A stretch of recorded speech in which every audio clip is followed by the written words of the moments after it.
संजीव त्रिवेदी इस वक्त मेरे साथ मौजूद है। संजीव, आप भी ध्यान से राहुल गांधी को सुन रहे होंगे। उन्होंने एक बार फिर से दोहराया है और अपनी सदस्यता पर उन्होंने कहा है कि मोदी जी डर गए हैं और विपक्ष को सबसे बड़ा हथियार अब तक का दे दिया है।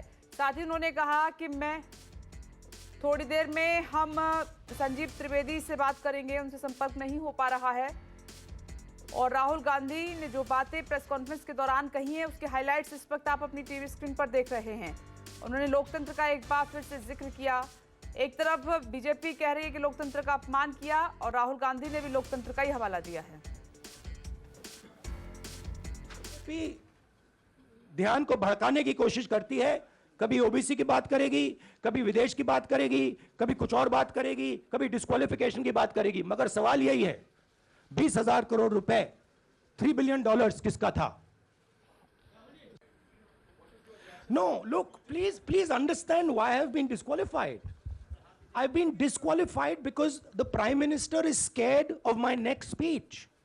He's scared of the next speech that is going to come on Adani, right? I've seen it in his eyes. So he's terrified of the next speech that is going to come, and they don't want that speech to be in Parliament. ये जो panic reaction इन्होंने किया है नरेंद्र मोदी जी ने, इससे सबसे ज्यादा फायदा मिलेगा विपक्ष को। ये इन्होंने हमें हथियार पकड़ा दिया है। ये आप बात समझिए। ये मोदी जी पैनिक में आ गए कि बात निकल जाएगी। ये 20,000 करोड़ रुपए किसके हैं? डर गए, घबरा गए। इन्होंने पूरा सीक्वेंस शुरू कर दिया।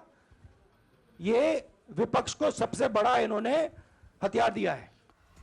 तो राहुल गांधी ने कहा कि मुझे अयोग्य करार देकर मेरी आवाज नहीं दबाई जा सकती है। मैं विदेश में जाता हूं और जो मैं सवाल पूछ रहा हूं उनसे ध्यान भटकाने के लिए इस तरह से मेरी कही गई बातें उनको मुद्दा बनाया जा रहा है।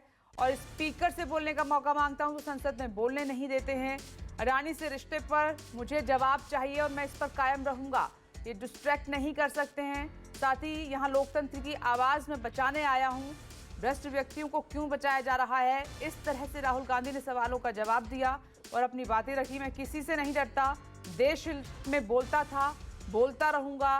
राहुल गांधी ने कहा मैं जनता के बीच रहता हूं, आगे भी रहूंगा। साथ ही वायनाड को लेकर भी सवाल किया गया कि आप वहां के सांसद थे, जनता को क्या कहेंगे? तो उन्होंने कहा कि मैं सोच रहा हूं कि उनको एक खत लिखूं कि मेरा और वायनाड के जो लोग हैं उनके बीच का रिश्ता क्या है। तो राहुल गांधी खत के जरिए वहां पर जो वो महसूस कर रहे हैं वो अपनी बात पहुंचाएंगे। इस सवाल का भी जवाब दिया। दूसरा, वो लगातार इस बात पर अड़े रहे कि अडानी की कंपनी में 20,000 करोड़ का इन्वेस्टर कौन है, इसका सोर्स क्यों नहीं बताया जाता? ये पैसा अडानी का नहीं हो सकता और बीजेपी इससे बच रही है। संजीव त्रिवेदी मेरे साथ मौजूद हैं। संजीव, माफी, एक बार फिर से राहुल गांधी ने कहा कि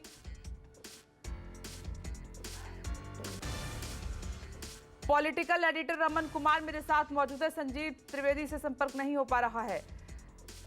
क्या निचोड़ निकाला है आपने रमन राहुल गांधी की बातों का?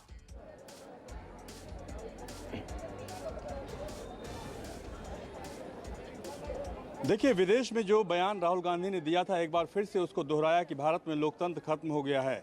जिस बयान के आधार पर माफ़ी मांगने की बात लगातार बीजेपी करती रही और जिस बयान के आधार पर संसद की कार्रवाई नहीं चल पाई, सत्ताधारी पार्टी के द्वारा हंगामा किया गया और राहुल गांधी से माफ़ी की मांग की गई, उस बयान को एक बार फिर से उन्होंने कहा कि भारत में लोकतंत्र नहीं रह गया है। साथ ही अडानी के मुद्दे पर जो सवाल उन्होंने उठाया था, 20,000 करोड़ रुपये जो सेल कंपनी के द्वारा उन्हें प्राप्त हुए हैं, वो कहाँ का पैसा है, इस बात की जानकारी उन्होंने फिर से मांगी है और कहा है कि इसी मुद्दे के चलते उनकी सदस्यता खत्म की गई और उन्हें कोई फ़र्क नहीं पड़ता। जो मैक्सिमम सज़ा दी गई है 2 साल की, उससे उन्हें कोई फ़र्क नहीं पड़ता। उन्हें अगर 5 साल की सज़ा भी दी जाती, 7 साल की भी सज़ा दी जाती, तो वो डरने वाले बिल्कुल नहीं हैं। वो लड़ाई लड़ते रहते और इस लड़ाई को वो अंजाम तक पहुंचाएंगे। एक सवाल जब उनसे पूछा गया कि जो उनका कॉन्स्टिट्यूंसी है वायनाड, वहाँ के लोग काफ़ी ज़्यादा आहत हैं उनकी सदस्यता खत्म होने को लेकर, उन्होंने कहा कि पारिवारिक रिश्ता है। फिर मैंने उनसे सवाल किया कि क्या आप पारिवारिक रिश्ता होने के बाद क्या आप चाहते हैं कि परिवार का ही कोई व्यक्ति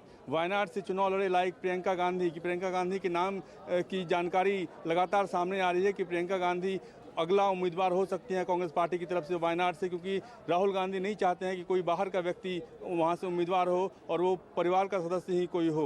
लेकिन इस सवाल का जवाब उन्होंने घुमाते हुए कहा कि ये निर्णय कांग्रेस अध्यक्ष का होता है, कांग्रेस अध्यक्ष इस पर निर्णय लेंगे।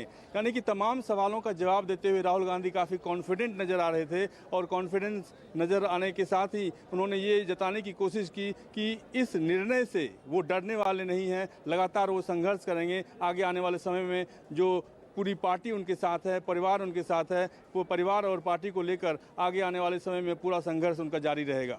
रमन, गिल्टी नहीं है राहुल गांधी। बीजेपी बोल रही है लगातार कि उनको ये महसूस होना चाहिए, माफी मांगनी चाहिए। तो उन्होंने कहा कि इसका तो सवाल ही पैदा नहीं होता है, ये सिर्फ और सिर्फ डिस्ट्रैक्ट करने की एक प्लानिंग है। जो मैं सवाल पूछ रहा हूं उनसे कैसे बचा जा सके।